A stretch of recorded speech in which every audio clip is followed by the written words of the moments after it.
tous.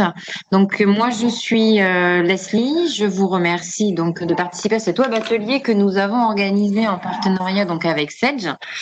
À mes côtés, j'ai Cécile, donc Cécile qui a géré un petit peu toute cette campagne et que vous avez pu avoir au téléphone. Euh, Sandrine, qui est notre personne de chez Sedge et qui va, elle, présenter les deux modules, donc Sedge dématérialisation RH et Sedge espace employé, à qui je vais donner la parole. Mais juste avant, est-ce que vous pourriez tous me dire que vous nous entendez bien? Madame Cousier, Madame Maillet, par exemple, est-ce que vous pourriez nous dire sur le chat que vous nous entendez bien?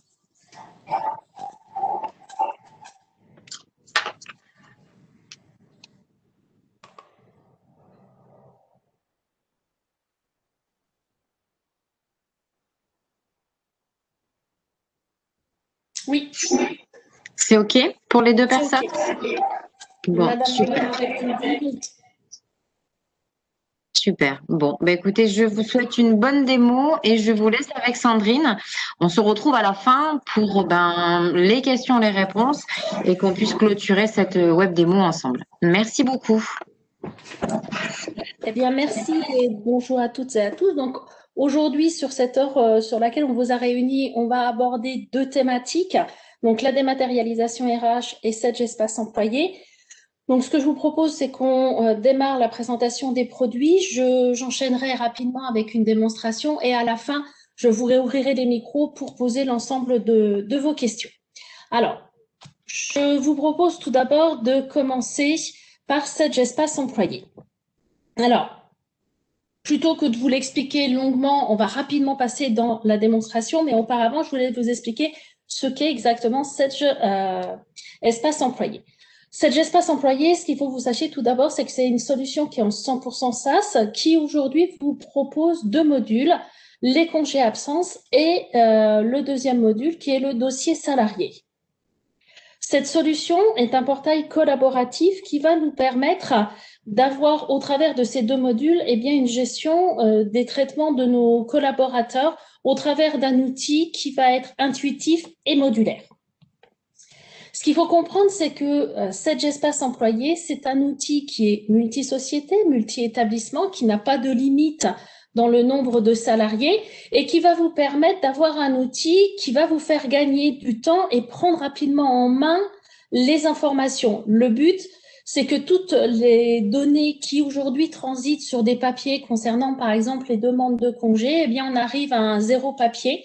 Et ça, on va pouvoir le faire au travers de cet outil qui est moderne et qui va vous permettre surtout d'avoir de la mobilité, puisque un, il est en 100% SaaS, mais de deux, c'est que vous allez avoir aussi une application mobile qui va vous permettre, au travers de votre téléphone, de faire certains traitements.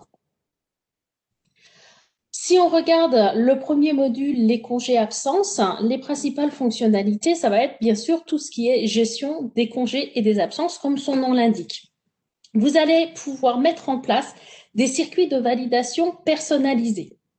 C'est-à-dire que vous allez pouvoir dire que les absences congés payés sont validées par le manager N+1, que les absences, par exemple maladie, vont être validées par le responsable RH. Et en fonction de chaque événement qui va être saisi, eh bien, on va avoir cette validation qui vient se mettre en place. Donc, on va pouvoir s'adapter à un maximum de sociétés puisque là, c'est vraiment personnalisable. Vous allez aussi pouvoir visualiser, et le salarié va pouvoir visualiser le compteur de ses congés en temps réel. Pourquoi? Parce qu'on va mettre des règles d'acquisition. Certes, les acquisitions et les règles sont calculées par la paye, mais le salarié va pouvoir se projeter, c'est-à-dire demander au logiciel à savoir combien est-ce que je vais avoir de congés à fin décembre. Donc, il va pouvoir se projeter grâce à ces règles qu'on va mettre en place, que ce soit les règles d'acquisition du congé en fonction de la nature d'événement qu'on aura choisi ou en fonction d'un paramétrage comme par exemple ici de l'acquisition de l'ancienneté. Il aura la possibilité donc au travers de son application mobile de faire les demandes de congés, de pouvoir visualiser ses compteurs. Donc, pas besoin forcément d'un ordinateur à la maison. Une simple tablette, un simple téléphone va permettre aux salariés et aux managers de pouvoir avoir accès à ces informations. Donc, d'avoir ces données et surtout d'éviter à ce que vous soyez envahi de questions de la part des salariés qui vous demandent combien de jours de congé est-ce qu'il leur reste. Même si c'est écrit sur le bulletin, peu de salariés vont le regarder, d'avoir des questions sur leur compteur, sur leur planning, tout va être notifié et ils vont avoir accès justement à ces différentes informations. Et puis, si vous utilisez Microsoft 365 ou si vous utilisez la suite Google, eh bien, on aura la possibilité de synchroniser en automatique les calendriers. C'est-à-dire qu'à partir du moment où vous avez validé un événement, le congé qui a été validé, l'absence maladie ou d'autres événements qu'on verra tout à l'heure, eh bien, systématiquement, sur le calendrier, sur l'agenda du salarié, apparaîtra systématiquement ces différentes informations. Donc, on va vraiment retrouver ici une synchronisation, que ce soit avec Office ou suite Google, en fonction de ce qu'on a pu saisir dans l'application. Et bien évidemment, je dirais l'atout prioritaire sur Sage Espace Employé, c'est qu'on va avoir un lien direct avec votre paye. Donc, tout en restant dans la paye, on a ajouté un nouveau menu dans le menu annexe qui est Sage Espace Employé et qui va tout simplement vous permettre d'avoir les informations, de retrouver des informations de manière bidirectionnelle. C'est-à-dire que depuis votre paye, on va envoyer dans Sage Espace Employé les salariés et on va envoyer leur compteur de congé, puisque même une information qui aurait été saisie d'espace employé dans la paye, eh bien, c'est toujours la paye qui a le dernier mot. Donc, on pourra faire des modifications. Donc, il est important de renvoyer systématiquement les compteurs. Et si je fais des changements, par exemple, si je demande un congé qui a été validé, le but, c'est que en paye, vous arrêtiez d'avoir justement à saisir ces absences, eh bien, de pouvoir réintégrer en automatique ces absences qui ont été validées directement dans votre paye pour pouvoir les exploiter. Et de la même manière, ces informations, je vais les récupérer dans les natures d'événements et donc je vais pouvoir après lancer le calcul de mes bulletins sans avoir à faire de ressaisie. Et surtout, c'est que c'est vous qui choisissez à quel moment vous faites cette synchronisation au moment où vous allez bien évidemment faire vos payes. Donc ça, c'est ce que je vais être capable de faire dans la partie congé-absence. On a un autre module qui est le module dossier salarié qui va me permettre de dire, moi en paye, je dispose d'informations concernant mon salarié. Eh bien, certaines informations, j'ai la possibilité de pouvoir les partager avec mon salarié. Donc, je vais pouvoir déterminer quelles sont les informations que le salarié peut voir, peut modifier, que le manager peut voir et peut modifier également. Et toutes ces informations-là, eh bien, de la même manière, si le salarié me dit, bah tiens, j'ai changé d'adresse, donc il va venir modifier son adresse. Et bien là, on va rentrer dans un circuit de validation, bien évidemment, qui va bien valider le changement d'adresse. Et à partir du moment où le manager ou alors le responsable RH a validé ce changement d'adresse, cette information, au travers de la synchronisation que l'on va faire depuis la paye, va remonter automatiquement en paye, va être historisée dans les historiques de mon salarié pour bien historiser les changements d'adresse ou les autres changements. Je vous montrerai tout à l'heure ce qu'on va pouvoir changer. Et ces informations-là, je n'aurai pas à les ressaisir. Donc, c'est vraiment important, ces informations, c'est le but, c'est vraiment de vous faire gagner du temps, de vous éviter des saisies ou des ressaisies, de vous éviter tout un tas de mails, de fichiers qui peuvent vous arriver en temps ou pas en temps. Certaines fois, on a des absences qui peuvent arriver après l'absence, après qu'on ait fait les payes. Donc, on est obligé de les réimpacter sur le mois précédent. Donc là, vous avez vraiment une visibilité en temps réel et c'est vous qui choisissez à quel moment vous voulez faire justement remonter ces informations pour avoir bien vos payes de fait correctement tous les mois. Donc ça, ce sont nos deux modules. Et avant de passer sur la présentation, ce qui m'a semblé important, c'est que de vous montrer un peu la roadmap, de vous montrer un peu une vision de ce qui évolue sur le produit. C'est un produit qui est en 100% SaaS, donc qui nous permet de vous donner des mises à jour très rapidement, très régulièrement et de vous faire bénéficier de nouvelles fonctionnalités. Donc, on a ce premier module qui est le module congé-absence. On a le deuxième module qui est le dossier salarié. Si on se positionne sur la zone qui est un peu dans les tons verts sur septembre, donc c'est ce mois-ci, en plus de ce que je viens de vous expliquer sur le dossier salarié, on va vous permettre de pouvoir faire de la saisie variable des événements en paye. C'est-à-dire qu'aujourd'hui, si vous avez des managers qui sont sur des sites différents ou qui sont tout simplement sur une usine, un entrepôt, eh bien, ils peuvent être contraints de vous envoyer des fichiers ou des mails en vous disant, bah, le salarié un tel Dupont a fait 1 heure supplémentaire, le salarié Durand a une prime de 100 euros de productivité, etc.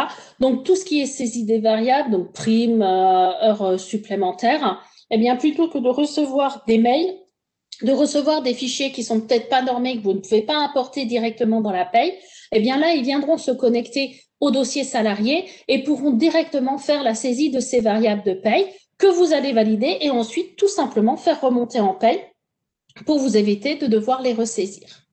Ensuite, en octobre, vous aurez toujours dans le dossier salarié la possibilité, depuis cette Gespace employé, de faire la partie d'entrée-sortie des salariés. Donc, bien souvent, quand on a des sites déportés, le responsable RH n'est pas forcément au courant de l'embauche, ou la personne qui fait les payes n'est pas forcément au courant de l'embauche en temps et en heure. Et bien là, avec cet outil, on va signaler, on va indiquer les informations et la personne aura tout de suite les éléments pour pouvoir anticiper, en tout cas, les embauches et pouvoir faire directement les bulletins.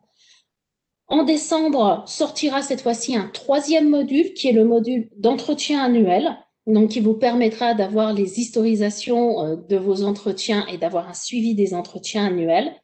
Et début 2021, donc sur le mois de janvier normalement 2021, sortira un 4e module qui sera le module notes de frais, donc qui permettra aux salariés de pouvoir directement gérer ces notes de frais et vous de pouvoir faire remonter ces indications, en tout cas dans la paye. Donc vous voyez que cet outil, ce logiciel évolue très très rapidement, évolue en fonction des remontées que vous, clients, vous nous faites de vos besoins. Et en fonction de ces éléments-là, eh bien, comme on est en version SaaS, on peut très, très rapidement vous proposer justement d'évoluer, de partir sur ces informations. Alors, plutôt que de vous en parler longuement, on va directement passer dans le produit. Voilà, comme ça va être beaucoup plus concret. Donc, comme je vous l'ai dit, cette Gespace employé, c'est un module en 100% SaaS. Donc, il vous suffit simplement de la connexion Internet et d'un outil, effectivement, d'Internet pour pouvoir vous connecter. Vous allez vous connecter avec une adresse, avec forcément, lorsqu'on va vous créer en tant qu'utilisateur, un login et un mot de passe. Et lorsque vous allez vous connecter, eh bien, en fonction de vos droits, vous allez avoir accès à certaines informations. Cette page d'accueil sur laquelle vous arrivez, elle est personnalisable puisqu'ici, vous avez un bouton « Ajouter les widgets » qui va vous permettre simplement de dire ce que vous voulez voir apparaître sur votre page d'accueil. Ici, je me suis connectée en tant que responsable RH, donc je me suis octroyé tous les droits sur ma société. Donc, je vois très rapidement, effectivement, qu'aujourd'hui, pour l'instant, je n'ai pas de demande à traiter, que mes salariés présents, j'ai 34 salariés, j'en ai 34 de présents. Et ensuite, j'ai fait le choix de faire afficher mes plannings. Si je me positionne sur la période du mois d'août, donc ici va apparaître à l'écran le planning du mois d'août et je vois les différentes absences de mes salariés avec des couleurs différentes puisque vous allez pouvoir déterminer en fonction de vos natures d'événements les couleurs différentes que vous allez reprendre. Et vous allez pouvoir regarder en tout cas les absences de vos différents collaborateurs. Alors, j'ai des absences, hein, donc par exemple ici, je vois que Bonnefoy Patrice est en congé. Donc, si je double-clique dessus, apparaît effectivement mon congé. Je vois bien ici qu'il est validé puisqu'il était en congé du 4 au 7 août. Il a pris 4 jours. Si je me positionne ici sur ce petit point d'interrogation, apparaît le décompte de mes congés, donc pour m'expliquer pourquoi il a décompté effectivement 4 jours, pardon. Et dans demande validée, j'historise les informations. Donc je vois effectivement qu'il y a un mois, c'est Sandrine qui a soumis effectivement la demande et qui a été validée. Si je regarde par exemple Florence Boulanger, je vois ici que Florence Boulanger, elle a posé des heures de récupération, puisque dans mes compteurs, je peux les gérer en jour ouvré, jour ouvrable, jour calendaire ou en heure. Donc, je vois ici le nombre d'heures qu'elle a posé et de la même manière, je vois qui a soumis la demande et qui a validé la demande. J'ai de la même manière ici de la maladie. Sur la maladie, chose importante, c'est que j'ai mis ici dans ma nature d'événement sur cet espace employé qu'il était obligatoire de saisir et d'ajouter un justificatif. Donc très rapidement, je vois que sur ma maladie, je peux accéder à mon justificatif et le logiciel vient me montrer ici le scan de l'arrêt de travail. Donc de cette manière-là, j'ai aussi cette possibilité de pouvoir dire ces informations, bien je vais directement les visualiser et toujours de la même manière, l'historisation ici. J'ai également la possibilité, vous voyez ici, j'ai un élément qui va être du télétravail. Donc le télétravail, par exemple, c'est de se dire, dans la paye, je n'ai pas de compteur d'absence télétravail, parce que le télétravail, ce n'est pas une absence. Donc ça n'apparaît pas dans la paye. Par contre, moi, dans ma société, mes salariés font l'acquisition de 24 jours de télétravail sur l'année, qu'ils ont droit de prendre comme bon leur semble, mais simplement, je veux être averti et le manager doit être averti qu'il prend effectivement un jour de télétravail.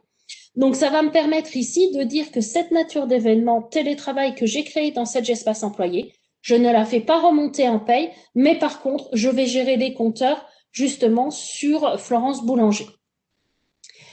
J'ai également, en tant que responsable, la possibilité, bien évidemment, de voir l'annuaire de mes salariés. Donc là, je visualise l'ensemble de mes salariés et j'ai la possibilité de visualiser les informations qui sont redescendues de la paye. Donc, c'est ce que je vous disais, hein, il y a des informations que j'ai le droit, moi, de changer parce que je suis responsable RH. On verra tout à l'heure qu'en se connectant en tant que salarié, bien, il y a certaines informations que je ne peux pas voir ou que je ne peux pas modifier. Et puis là, forcément, on va retrouver les informations, en tout cas, de mon salarié qui provient tout simplement de la paye. J'ai également la possibilité de voir une vue d'organigramme, donc l'organigramme de mon entreprise. Donc, je vois tout simplement ici que j'ai Jean Pousse et en ouvrant, je vois les différentes structures qui est l'organisation de ma société. Donc, je vois Jean Pousse. Je vois que sous Jean Pousse et Aline Jecrut, et Aline Jecrut a de la responsabilité de Joseph Ball, d'Amélie Biche, etc. Donc, je retrouve bien ici la structure de ma société. Ce que j'ai également la possibilité de faire, alors que je sois en vue trombinoscope ou en vue organigramme, c'est de faire une sélection. Par exemple, j'aimerais bien voir tout simplement toutes les personnes du département ressources humaines. Eh bien là, elle vient tout simplement me faire une sélection en me disant, bah voilà, les 6 personnes qui font partie des ressources humaines. Et je peux faire une multi-sélection. Je veux voir ceux qui font partie de l'administration du personnel. Eh bien, dans ces 2 services, j'ai toujours les mêmes 6 personnes. Où je pourrais très bien dire, voilà, je souhaite simplement voir un établissement en particulier, le jeu d'essai, ou je veux voir mon établissement numéro 2. Automatiquement, il vient me faire mes différentes sélections. Donc, je peux faire de la mono-sélection, ça pose vraiment aucun problème. Et je peux faire ici, par exemple, lui demander, allez, je me mets sur tout le monde, et lui dire, bah, j'aimerais voir uniquement les responsables RH. Donc, de cette manière-là, je sais qui va avoir le rôle de responsable RH dans mon organisation que j'ai mis. Donc, ça, c'est les fonctions, les organisations, les droits que je mets dans cet espace employé. Donc, ce que je vous propose, c'est qu'on va passer directement sur un salarié et ce salarié-là va poser simplement un congé. Donc, je vais me connecter en tant que Florence Boulanger. Florence Boulanger, c'est une salariée. Donc, le salarié, quand il vient se connecter à son site, on a la possibilité de lui mettre un mot de bienvenue. Donc, ça permet aussi à l'employeur de faire passer des messages à ses salariés. J'ai moi, en tant que salarié, tout de suite les coordonnées de ma responsable RH. Si j'ai un problème, je sais tout de suite qui consulter, qui contacter en cas de question. Et puis en dessous, je vois directement mes compteurs. Donc, je vous ai dit, les compteurs peuvent être en jours, peuvent être en heures. Entre autres, ici, j'ai des heures de récupération. Je vois bien que j'ai 29 heures de récupération qui me restent à prendre puisque j'en ai déjà pris 11. Je vois, par exemple, là, sur mes jours de télétravail, il me reste 39 jours de télétravail à prendre et j'en ai déjà pris 9. Et ainsi de suite sur les RTT et sur les congés. Et en dessous, j'ai mon planning. Alors, j'ai fait le choix de présenter les plannings de l'équipe.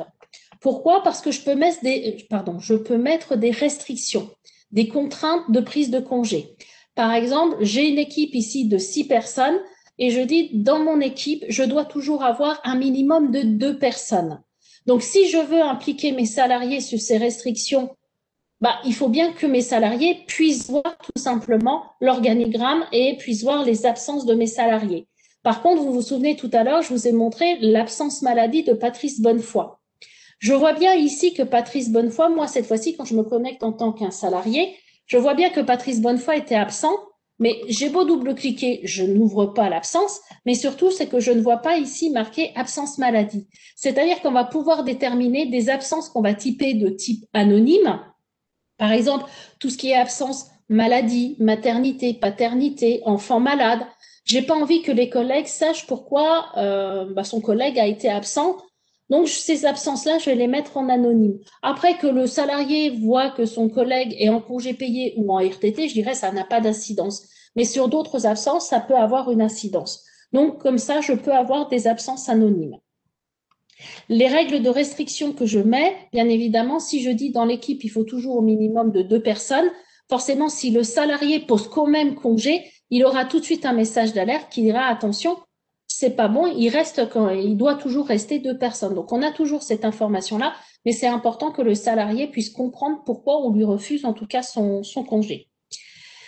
Donc, mon salarié qui souhaite, par exemple, prendre aujourd'hui un jour de congé, il a besoin d'aller du jeudi 17. Eh bien, je vais cliquer tout simplement dessus. Il va me proposer, voilà, je vais poser donc du 17 au 17. Et là, les natures qu'il a, ce sont les natures qu'on lui a mis à disposition. Donc, je peux très bien dire, il va prendre une journée de congé, puis finalement, il va pas prendre il va pas prendre du 17, mais le 16, voilà, du 16 au 17. Donc, on me met tout de suite ici 2 jours, et toujours pareil, le petit point d'interrogation pour dire, voilà pourquoi on décompte 2 jours. Ici, j'ai un petit point information qui va expliquer, et ça c'est personnalisable, qui explique par exemple chez moi comment je fais l'acquisition de mes jours de congé. Ici, si je fais déclarer mon absence, je peux mettre un petit mot à mon manager pour lui expliquer pourquoi par exemple je pose 2 jours. Voilà, j'ai prévu un voyage, voilà, je lui en ai parlé, il m'a dit de lui mettre ce commentaire voyage pour qu'il le sache, et je fais déclarer mon absence. Ici, l'absence apparaît en hachuré. Toutes les absences qui ne sont pas validées apparaissent en hachuré. Donc, à partir du moment où mon absence sera validée, elle apparaîtra en couleur unie pour pouvoir visualiser ces informations. On va également poser, une journée le 22 de télétravail. Voilà, et on va faire déclarer l'absence. À partir du moment où je fais ma déclaration d'absence, mon manager va recevoir un mail. On est bien d'accord que le manager ne va pas être connecté toute la journée dans cet espace employé pour attendre les demandes des salariés. Donc, le manager, lui, qu'est-ce qu'il a? Il reçoit là un mail en lui disant que Florence Boulanger a fait une demande de congé. Alors, si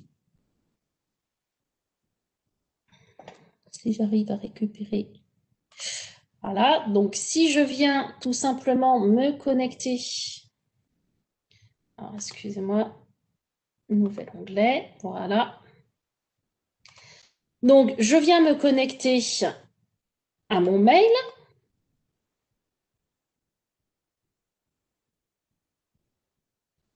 Donc cette fois-ci, je vais me connecter sur mon mail de mon responsable.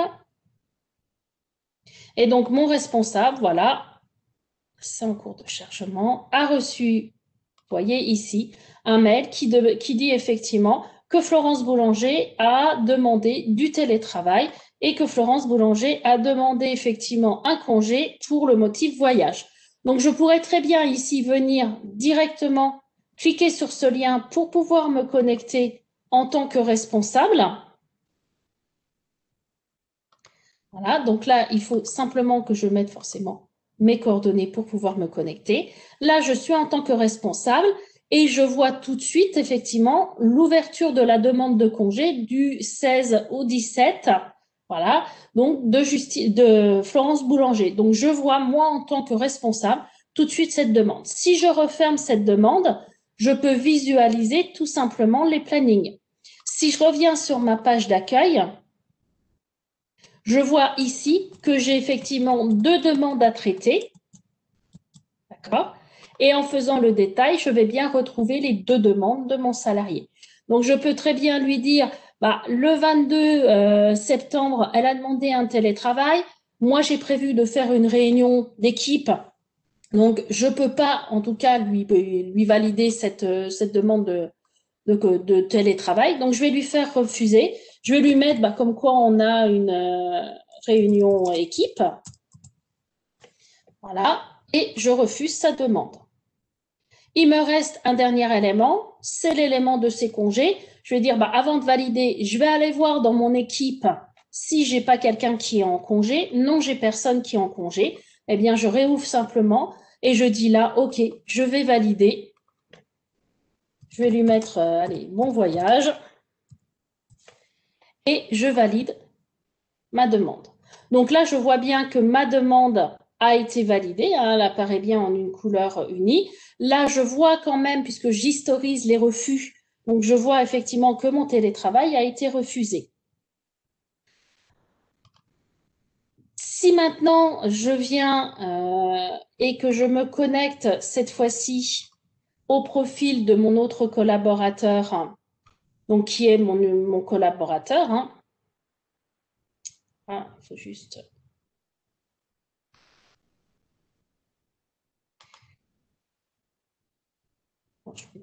Voilà, il faut juste que je jongle.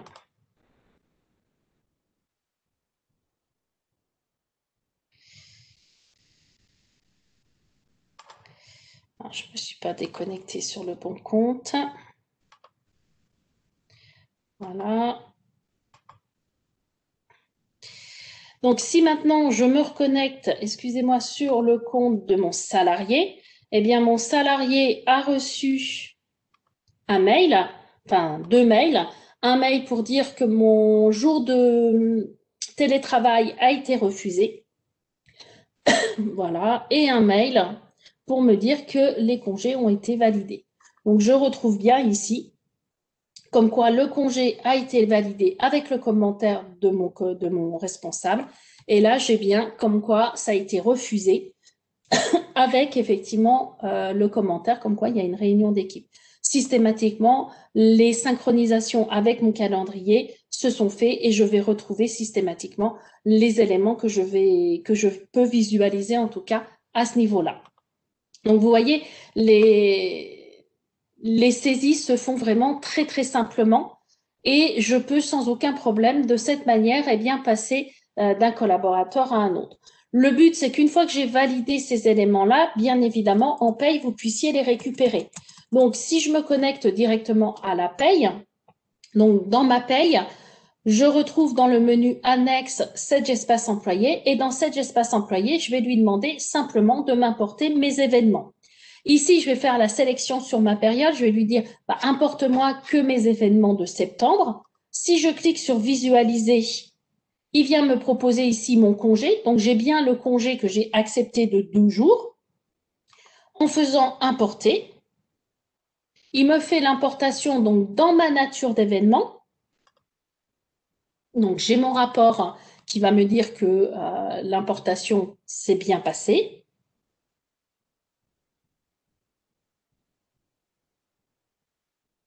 Voilà. Et donc, j'ai la possibilité ensuite dans mon bulletin de paye sur voilà, Florence Boulanger. Vous voyez ici, je retrouve bien ma nature d'événement. Donc, on a fait le lien entre l'absence congé payé et la nature d'événement et je retrouve bien mes informations. Donc, vous n'avez pas à saisir directement ces informations dans cet espace employé. Donc, le but, c'est vraiment de vous faire gagner du temps. Vous voyez, l'outil est très simple à prendre en main, pardon, que ce soit pour le salarié, pour le manager. Et vous, en tant que responsable RH, vous choisissez le moment où vous voulez faire cette importation puisque vous avez les informations en temps et en heure dans cet espace employé que vous pouvez également visualiser. D'accord? Dernier point. je reviens juste. Ici, si je me positionne, si je peux bien me refermer, voilà, sur cet espace employé, là, je suis en tant que salarié. Je vous ai dit que j'avais la possibilité de visualiser certaines informations. Eh bien, ici, dans ma fiche, je vais visualiser les informations. Donc, je vois par exemple que je fais partie du département ressources humaines, mais bien évidemment, je ne peux pas changer de département. Je visualise ici mon emploi, je vois mon salaire, mais là, pareil, je n'ai pas donné les droits aux salariés de modifier, vous comprenez bien, son salaire. Par contre, dans civilité, bien Florence Boulanger, elle était divorcée, elle peut me dire, bah non, finalement, je me suis mariée. Donc là, on va enregistrer la modification.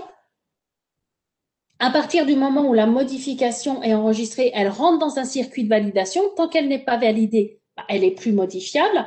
Donc, ça veut dire que là, la personne qui est responsable RH va tout simplement se connecter à cet espace employé. Donc, moi, en tant que responsable RH, je viens me connecter. Là, je me connecte. Et donc, qu'est-ce qui va se passer? C'est que tout simplement, dans dossier salarié, je vais retrouver mes historiques et mon suivi du dossier salarié. Et là, je peux voir les historiques. Je peux également visualiser, pardon, voilà, mes demandes de modification. Et là, je vais voir tout simplement que Florence Boulanger, elle était en situation maritale, en divorcée. Elle me demande de passer effectivement en mariée. Si elle m'avait laissé un commentaire, je peux visualiser le commentaire. Je peux bien évidemment directement ici valider ou annuler. Ici, j'ai les mêmes informations. Si je valide, mon information va être modifiée dans cet espace employé. Et ensuite, le but, c'est que dans la paye, dernier point, on puisse directement venir ici dans cet espace employé, importer les salariés. Et là, si je lui demande, vous voyez, avec l'historisation des modifications, puisque c'est important d'historiser, hein, vous le savez sur les modifications, je vois ici que Florence Boulanger, eh bien, elle était avant divorcée et elle va passer dans sa fiche de salarié en mariée et qu'en plus, Joseph Ball m'a fait une demande de modification de son adresse. Il est passé du 4 au 14 à Metz. Donc, j'ai ces modifications-là. Je peux faire directement mon importation et automatiquement, ces informations se modifient dans ma fiche de salarié. Donc, vous n'êtes pas obligé, en tout cas, de modifier après coup les informations. Donc, le but, vous avez bien compris, c'est que ces informations-là sont accessibles dans cet espace employé, que le but, c'est que vous arrêtez de devoir saisir des informations en double ou en triple fois, que vous ayez les informations après avoir fait les payes parce que les données vous remontent pas ou que vous ayez par des canaux différents les informations. Là, c'est de tout recentrer sur cet espace employé et de pouvoir tout simplement retrouver ces informations dans la paye parce qu'après, si je viens simplement voir Florence Boulanger, hein, vous allez voir tout simplement sa situation maritale, voilà, qui est passée à mariée. Donc, le but vraiment ici, c'est de vous faire gagner du temps, de pouvoir vous concentrer après sur d'autres tâches qui sont vraiment les tâches de paye à effectuer et surtout d'avoir une visibilité à tout moment sur ces informations qui vous sont proposées effectivement dans cet espace employé. Donc voilà la première partie que je voulais vous montrer dans cet espace employé. Maintenant, on va passer à la deuxième partie qui est la dématérialisation RH. La dématérialisation RH, on en a parlé il y a quelques années quand la loi El Khomri est sortie, puisque avec la loi El Khomri, sur le décret qui date du 16 décembre 2016, il y a eu des modifications concernant la dématérialisation RH. Donc, on est revenu à parler de la dématérialisation des bulletins de paye. Alors, je ne vais pas vous refaire un discours sur la dématérialisation parce que je pense que vous savez ce qu'est la dématérialisation, mais par contre, on va répondre à 3 questions qu'on nous pose le plus souvent sur la dématérialisation des bulletins de paye. Ce qu'il faut comprendre, c'est que la dématérialisation des bulletins de paye a pris un virage un peu différent depuis le 1er janvier 2017, donc lié à la loi El Khomri, où désormais, ce sont les entreprises qui vont proposer aux salariés de dématérialiser leur bulletin de paye et de ne plus donner d'édition papier. Donc, l'initiative de la dématérialisation vient bien de l'employeur et le fait de dématérialiser les bulletins de paye va effectivement apporter des avantages à l'employeur, mais des avantages aussi aux salariés. Tout d'abord, si on décide de faire de la dématérialisation, ça va être un gain de temps. Il ne faut pas se le cacher, hein, la création des bulletins de paye, l'envoi des bulletins de paye, bah, ça prend du temps. Il faut mettre sous pli, il faut plier les bulletins, il faut les envoyer. Ça prend du temps. On va faire des économies matérielles parce que bah, on n'utilisera plus. Le but, c'est d'avoir le zéro papier, donc plus d'enveloppe, plus d'encre, plus de papier pour pouvoir faire les éditions de bulletins. Et forcément, un coût d'archivage, puisqu'on va être capable d'archiver l'ensemble des bulletins. Le but, c'est de vous faire gagner du temps et de l'argent sur cette partie de dématérialisation. Mais le salarié, ça va aussi lui apporter des avantages. Et on a bien souvent tendance à oublier, effectivement, lorsqu'on fait la présentation de la dématérialisation aux salariés, de leur dire effectivement quels sont les avantages. Tout d'abord, c'est qu'il aura la possibilité d'accéder à ces bulletins de paye de n'importe où, de n'importe quand, puisqu'il lui suffit simplement d'une connexion Internet. Là aussi, pas besoin d'avoir un ordinateur à la maison, une tablette, un téléphone, un iPhone ou un Android suffit. Je me connecte directement à mon coffre-fort. On a bien une notion de coffre-fort de protection des données. Et surtout, c'est qu'il va aussi pouvoir, dans ce coffre-fort, pouvoir stocker des documents personnels. Et là aussi, gros avantage, et je pense qu'on est tous à ce point-là, nos bulletins de paye, on les a tous reçus jusqu'à présent sur papier. Ça nous prend énormément de place à la maison. On a tous des classeurs, des pochettes qui sont énormes. Et bien là, le fait de dématérialiser va nous faire gagner aussi de la place de stockage, en tout cas de ces informations, de ces bulletins de salaire. Autre information importante, c'est que c'est l'employeur donc qui décide de faire de la dématérialisation. Ce que la loi dit, c'est que l'employeur a l'obligation de prévenir le salarié qui va faire de la dématérialisation.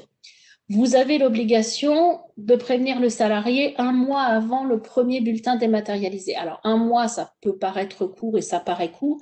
Si vous pouvez le faire un peu avant, faites-le. Mais c'est important et c'est dans votre obligation de devoir prévenir les salariés. Ce qui est aussi important, c'est que pour les nouveaux embauchés, il est impératif que sur vos contrats de travail que vous allez faire, soit stipulé que vous faites de la dématérialisation de bulletins. Quand on fait de la dématérialisation de bulletins, on vient déposer le bulletin dans le coffre-fort du salarié. Mais systématiquement, on aura une réplication à la Caisse des dépôts et consignations. La Caisse des dépôts et consignations est gérée par le gouvernement, qui assure une durée de conservation des bulletins de 50 ans ou jusqu'aux 75 ans du salarié. Donc, on a aussi cette sécurité de sauvegarde. Alors, bien évidemment, les coffres-forts sont sauvegardés sur des serveurs qui sont en France, qui sont en région parisienne. La Caisse des dépôts et consignations est là, je dirais, en sécurité. Si dans la pire catastrophe, les serveurs de sauvegarde, effectivement, de dématérialisation venaient à exploser tous en même temps, eh bien, la Caisse des dépôts et consignations permettrait de récupérer les bulletins des salariés, puisqu'il y a une conservation de 50 ans ou jusqu'aux 75 ans du salarié. Est-ce que le salarié a le droit de refuser la dématérialisation? Ça, c'est la question qu'on nous pose souvent. Et ce qu'il est important également de savoir, c'est que la loi El Khomri de 2016 indique tout simplement que si l'entreprise fait de la dématérialisation, eh bien la dématérialisation devient le principe de distribution des bulletins. C'est-à-dire que si le salarié ne dit rien, c'est qu'il accepte la dématérialisation.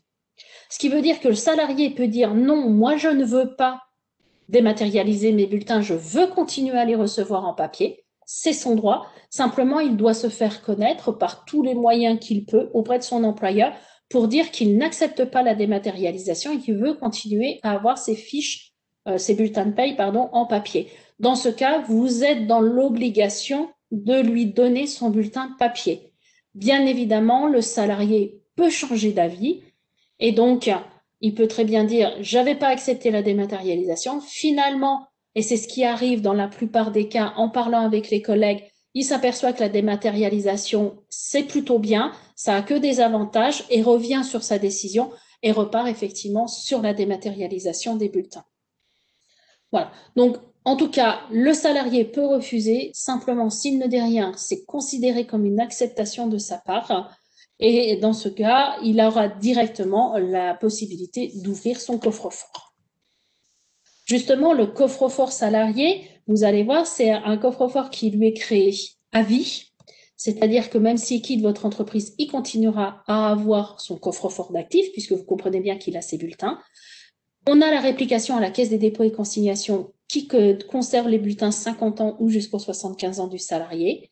Il aura également dans son coffre-fort un espace de données personnelles de 10 gigas sur lequel il va pouvoir tout simplement y mettre ses documents personnels, ses contrats d'assurance, ses contrats d'entretien de chaudière, ses contrats d'assurance, etc., qui va lui permettre à tout moment de pouvoir y accéder, la copie de son permis de conduire, de sa carte d'identité, etc. Et comme on est dans une notion de coffre-fort, on a bien une protection des données qui vient se faire et qui pourra uniquement être consultable par le salarié. On a une notion également de gestion documentaire RH qui va permettre au RH de pouvoir stocker des documents liés aux salariés, liés à l'entreprise et qui va pouvoir, sur lequel on va pouvoir partager avec les collègues RH certaines informations et donner des droits dans les différents répertoires pour pouvoir y stocker des informations, pouvoir avoir accès simplement à des données complémentaires. On a également, avec la dématérialisation RH, la possibilité de faire de la signature électronique, c'est-à-dire que je dois tout simplement faire signer aujourd'hui un avenant à mon salarié. Eh bien, plutôt que de l'appeler au bureau, peut-être qu'il est sur la route, c'est un commercial, il vient pas souvent, eh bien là, je vais lui envoyer de manière électroniquement le document. C'est une signature qui est sécurisée, qui est certifiée, puisqu'on passe par DocuSign. Automatiquement, le salarié va recevoir un mail en disant qu'il a un contrat à signer. Il va pouvoir le signer et à partir du moment où il l'a signé, eh bien, ça va se ranger automatiquement dans son coffre-fort et dans le coffre-fort de l'entreprise. Donc, ce que je vous propose, c'est qu'on passe directement sur le produit de dématérialisation. Alors, je vais juste un peu refermer quelques fenêtres. Alors, je vous propose de passer tout d'abord sur le coffre-fort salarié. Donc, moi, en tant que salarié, je viens me connecter à mon coffre-fort avec mon adresse mail. Il faut obligatoirement une adresse mail. Si vous avez une adresse mail professionnelle dans la paye, vous viendrez mettre votre adresse mail professionnelle, puisque là, on aura le lien direct. Le but étant, depuis la paye, d'envoyer automatiquement le bulletin de paye. Alors, je vous montrerai tout à l'heure de quelle manière.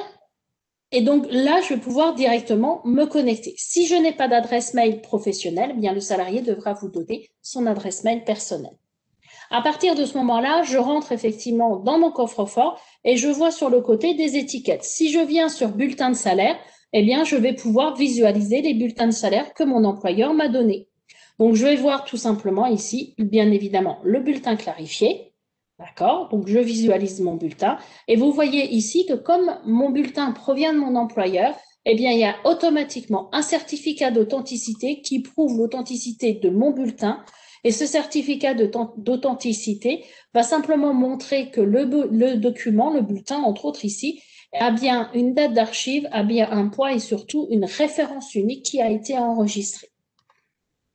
Donc ici, je vais pouvoir visualiser l'ensemble de mes bulletins qui m'est proposé, qui m'ont été envoyés par mon employeur. Imaginez, je suis en réunion avec mon banquier et je lui demande effectivement un prêt. Quand on fait un prêt, il nous demande systématiquement les bulletins.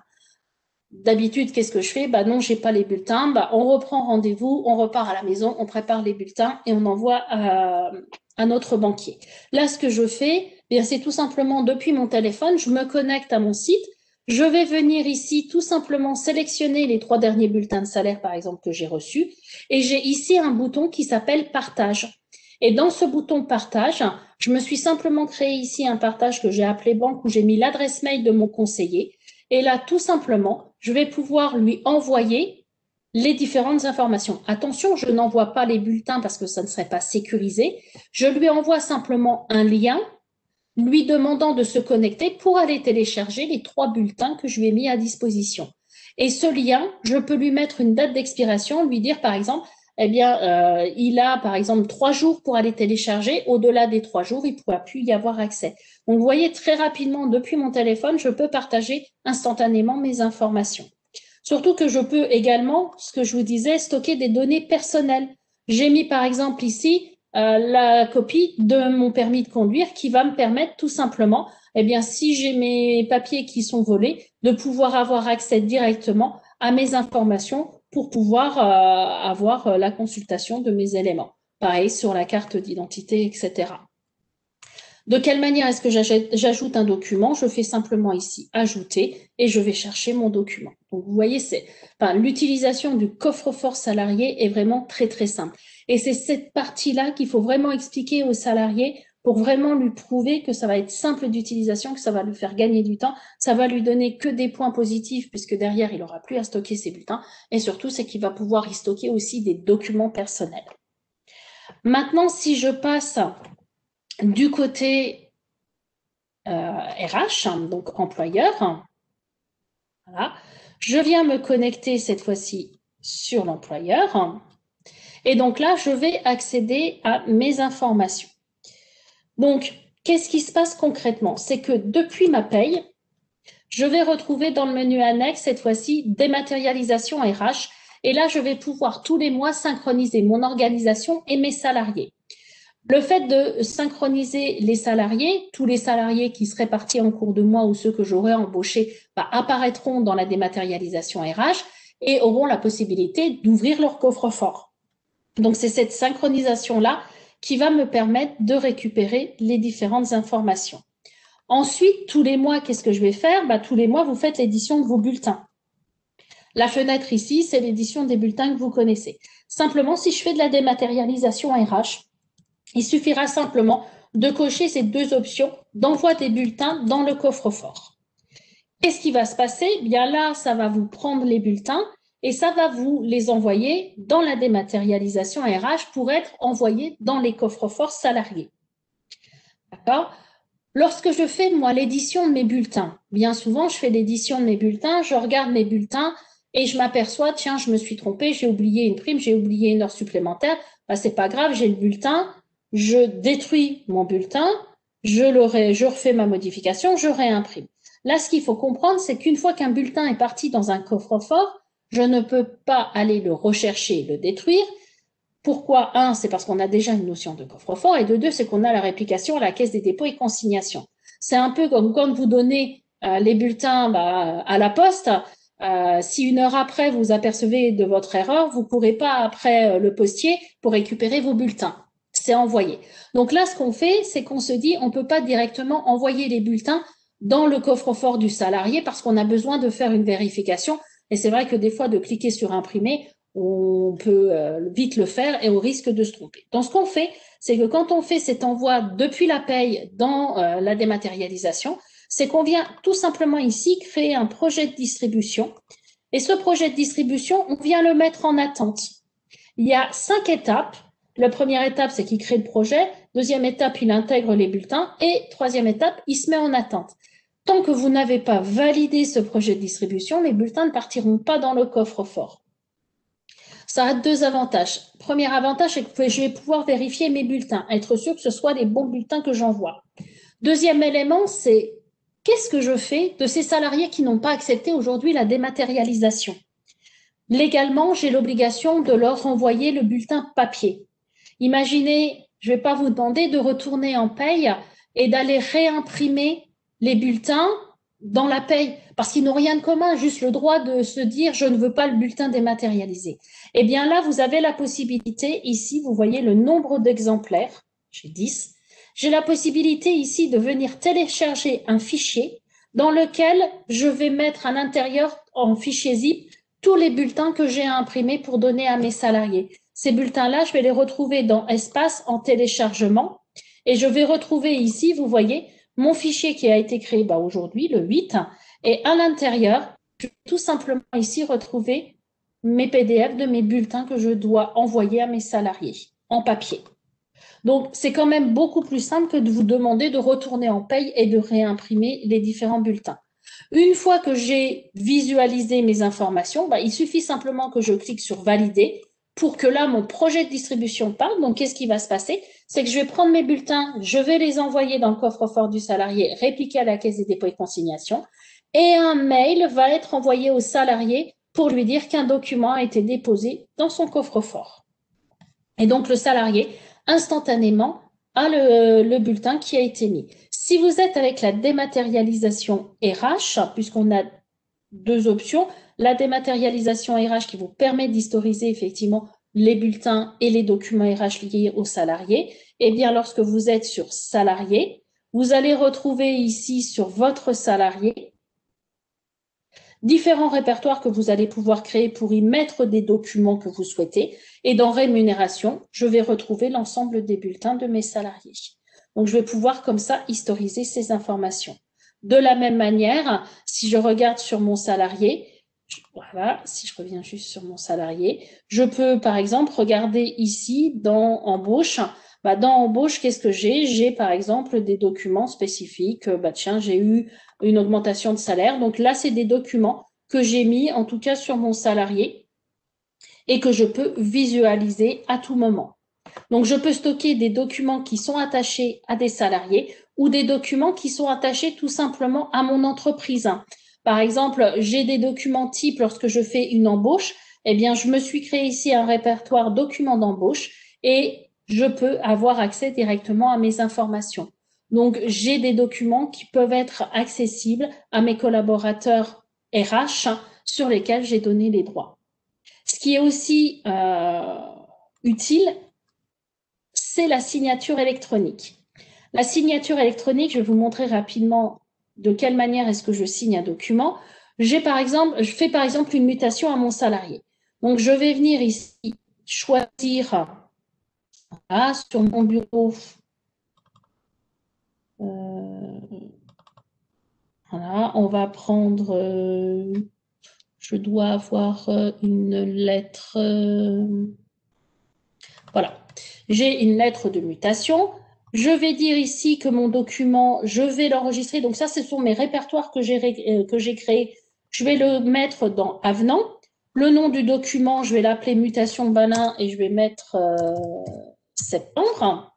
Voilà. Étape suivante, il va me dire qui doit signer le document. Donc là, je vais dire, ça va être le salarié qui doit signer. Qui est le salarié? C'est Justine Balin qui va être mutée. Je retrouve son adresse mail et là, vous voyez, j'ai une zone pour le portable avec la possibilité d'avoir une simple ou une double authentification par SMS. Pourquoi? Parce que je vais envoyer un mail à mon salarié pour lui demander de signer le document. Simplement, qui me prouve que c'est le salarié qui est derrière l'ordinateur qui va signer? Imaginez, son fils est en train de jouer à l'ordinateur, le mail est ouvert, son fils voit apparaître un mail, tiens, il clique dessus, il trouve plutôt amusant de faire une petite signature, il ne sait pas trop ce que c'est, il clique et il mute son père, sa mère à l'autre bout du monde. Donc là, pour être vraiment sûr que ce soit le salarié qui signe, eh bien, on peut lui demander à recevoir des codes d'authentification par SMS qui prouvera bien que c'est mon salarié qui est derrière l'ordinateur et qui signe. Alors, pour l'exemple, vous m'en voudrez pas, je ne vais pas m'envoyer de SMS directement, mais je vais pouvoir signer mon document. Voilà. Étape suivante, qu'est-ce qu'il me fait? Il me présente mon document. Ma présentation de document dit que je vais muter Justine Bala aux Indes. Très bien. On a le responsable qui a signé. Et là, ça va être ici la signature de mon salarié. Donc, je vais prendre la signature électronique. Je vais lui dire, elle apparaîtra à cet endroit-là. Voilà. Et je vais faire étape suivante. Je peux mettre un petit message à mon salarié, voilà, urgent. J'ai une date limite de signature, puis comme c'est urgent, je vais lui dire, non, je vais lui donner que jusqu'au 14 septembre pour signer. Moi, en tant que responsable, je peux recevoir les mails de notification pour dire que ça a été signé, refusé, etc. Donc, je ne vais pas m'envoyer de mail. Et là, je fais envoyer. Qu'est-ce qui se passe dans ce cas? C'est que mon document est parti à la signature. C'est-à-dire que mon salarié va recevoir un mail Voilà, ici, il reçoit un mail. Merci de signer votre avenant. Voilà, donc là, c'est le mail qu'il reçoit avant le 14 septembre. Très bien, donc il va consulter le document. Ici, on accepte les conditions. Je vais voir apparaître ici que c'est ma mutation, que ça a été envoyé donc par Sandrine. Le message, c'est urgent. Je vais lire mon document comme quoi je vais être mutée effectivement aux Indes. J'ai la signature du responsable, très bien. Et là, bah, j'ai deux possibilités, hein. Soit je signe, soit je ne signe pas. Si je dis OK, c'était prévu, je signe le document, signer ce document. Et là, ça a deux impacts. Le premier impact, c'est que dans mon coffre-fort salarié, voilà, alors si je reviens juste, voilà, apparaît ici ma mutation. Donc, je vois bien mon document qui est mis dans mes avenants. C'est le document que j'ai signé. Et là, vous voyez ici la signature électronique. Donc, comme quoi, je l'ai signé de manière électroniquement le 8 à 15h27. J'ai mon certificat d'authenticité parce que c'est venu de mon employeur. Et le deuxième impact, c'est que dans mon coffre-fort employeur, si je viens sur mon salarié Justine Balin, eh bien, c'est classé automatiquement dans ma zone embauche. Ici, ma mutation de Justine Balin de septembre, où je retrouve effectivement ici mon document avec ma signature et j'ai mon historique qui dit effectivement que le document a été mis le 8 septembre, que ça a été déposé par Sandrine et que ça a été mis effectivement sur la signature électronique. Donc voilà les différentes possibilités. La signature électronique, vous voyez, c'est instantané. On a tout de suite les informations, donc ça permet vraiment d'avoir de la réactivité, surtout si vous avez certains salariés qui ne sont pas forcément présents sur site, en tout cas, pour vous présenter les éléments. Ce qu'il faut bien comprendre, c'est que dans notre offre de dématérialisation RH, on a trois solutions. La première solution, c'est juste de dire, je veux dématérialiser les bulletins. Donc, depuis ma paye, je vais envoyer mes bulletins dans le coffre-fort. Là, je passe par mon projet de distribution que je valide et je n'ai rien qui s'historise, on est bien d'accord dans la dématérialisation, mais j'informe directement les salariés de la mise à disposition dans leur coffre-fort du bulletin. La deuxième solution, c'est que là, je veux faire de la dématérialisation RH avec la signature électronique, donc la dématérialisation des bulletins plus l'historisation de l'ensemble des documents RH de mon salarié et des bulletins et l'intégration en plus de la signature électronique. Et si je souhaite aller un peu plus loin dans mes éléments, j'ai la dématérialisation avec l'option Ask où là, je crée une bande de données, on va dire, qui va me permettre de communiquer avec mon salarié et de lui mettre en place des processus, par exemple, d'embauche, de documents à mettre en place, de documents que je dois être sûr qu'il ait lu pour pouvoir aller au-delà des informations que je donne à disposition. Donc voilà les différentes options, en tout cas aujourd'hui, qu'on propose sur la dématérialisation RH. Ce qu'il est important de savoir, c'est que quand on fait de la dématérialisation, il ne faut pas tout simplement avertir le salarié qu'on va dématérialiser, c'est qu'il faut l'en avertir, c'est qu'il faut lui expliquer, lui montrer les choses. Il faut simplement lui montrer que le coffre-fort, c'est pas compliqué. Donc on a à votre disposition des plaquettes qui vont vous permettre de un peu démystifier les coffres-forts électroniques, d'expliquer aux salariés les bénéfices, les avantages de passer à la dématérialisation. Alors, on ne part jamais sur un projet de dématérialisation avec 100% d'adhésion. Aujourd'hui, avec ce qu'on a pu connaître ces mois précédents, on a une adhésion qui est beaucoup plus importante puisque là, on est quasiment à 90% d'adhésion de la part des salariés. Et les salariés parlent entre eux et systématiquement, il suffit qu'un salarié montre à un autre qui ne veut pas dématérialiser de quelle manière il accède à ces données, de quelle manière il a les informations, en plus qu'il peut stocker des informations personnelles. Bien souvent, les salariés reviennent très rapidement auprès du responsable RH pour dire que finalement, ils souhaitent dématérialiser les bulletins. Mais si vous voulez avoir cette adhésion importante, il faut vraiment communiquer avec les salariés sur ces informations-là. Donc, voilà moi ce que j'avais à vous proposer. Alors, Leslie, je ne sais pas si tu m'entends. Oui. Voilà, je vais essayer de réouvrir les micros à tout le monde pour qu'on puisse passer aux questions. Aux questions-réponses, oui, tout à fait. Alors, j'espère qu'il n'y aura pas trop de...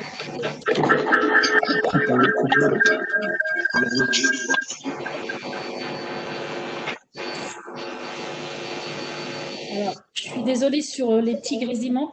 Est-ce que vous avez des questions à vous poser sur la présentation que je viens vous faire des deux produits?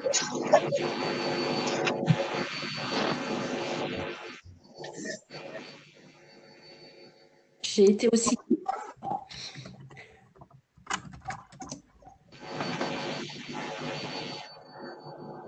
Bah écoute, Leslie, a priori, il n'y a pas de questions. Les micros sont tous ouverts, hein, n'hésitez pas à parler.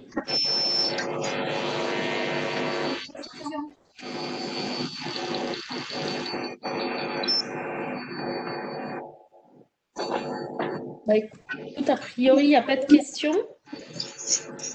Ok, bon, on va conclure alors, Sandrine. Chat non plus, Sandrine? On peut peut-être couper les micros. C'est ce que je suis en train de faire. Ok. Bah, merci beaucoup, Sandrine, pour ton intervention. Il y a quelque chose, une question-réponse. Ah oui.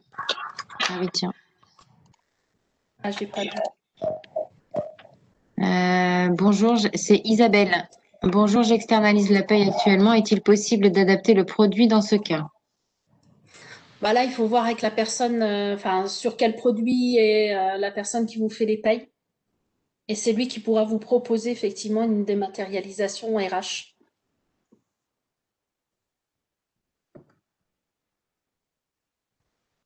Si on parle de la dématérialisation, c'est bien ça?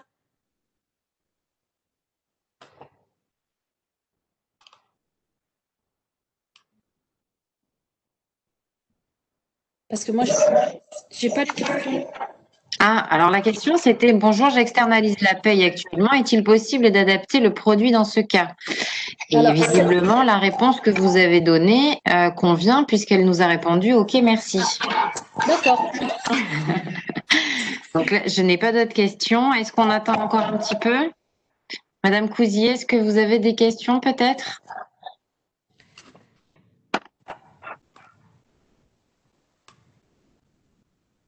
Bon. Ben on va on va conclure. Hein. De toute façon, on ne va pas vous retenir plus longtemps. Il est 15h34. Juste pour info, Madame Cousier et Madame Maillet ou Maille, nous vous recontacterons de toute façon très rapidement pour faire un point ensemble individuellement. On a certainement des infos et on pourra répondre à vos interrogations si vous en avez. Peut-être que là, à chaud, vous n'en avez pas, mais demain, après-demain, peut-être que ça viendra. Donc, n'hésitez pas à nous contacter si on ne l'a pas encore fait. Je vous remercie d'avoir participé. Merci Sandrine, merci Philippe, et puis ben à demain pour la compta. Ok? Très bien, merci. À bientôt. Merci beaucoup, à bientôt. Au revoir. Au revoir.